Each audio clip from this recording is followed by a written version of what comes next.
ერთნაირები. ზღაპარი. იყო და არა იყო რა. ერთ მზიან ქალაქში ორი განუყრელი მეგობარი ცხოვრობდა.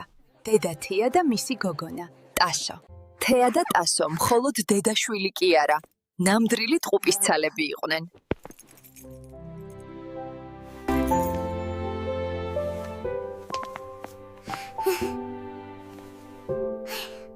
ყველაზე მეტად უყვარდათ, როცა კარადიდან ერთნაირ ტანსაცმელს გამოღებდნენ, სარკის წინ დადგებოდნენ და ერთმანეთს ღიმილით გადახედავდნენ. როცა თეა თავის მანქანას დაქოქავდა, ნამდვილი თავგადასავალი მაშინ იწყებოდა.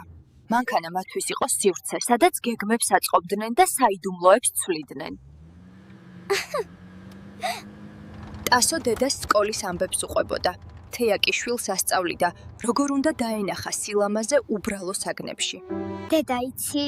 როცა შენ გვერდით ვარ და ჩვენ ერთნაირად გამოვიყურებით, მგონია რომ ჩემი სიყვარული ორმაგდება. შვილო, სამოსი მხოლოდ თამაშია, მაგრამ ის რომ ჩვენ ერთ ტალღაზე ვართ, ყველაზე დიდი საჩუქარია. შენ ჩემი ყველაზე დიდი იმედი და სიხარული ხარ. დღის ბოლოს შინ დაბრუნებულები, დაღლილები, მაგრამ ბედნიერები ისევ ერთნაირ ფუმფულა პიჟამებში გამოეწყნენ.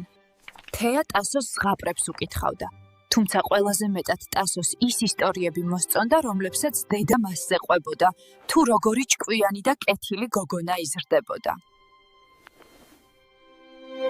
იმ ღამეს ტასოს ტკბილად ჩაეძინა, რადგან იცოდა, ხვალ ისევ გათენდებოდა დღე.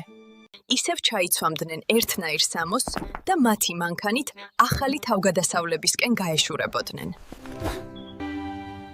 დასასრული.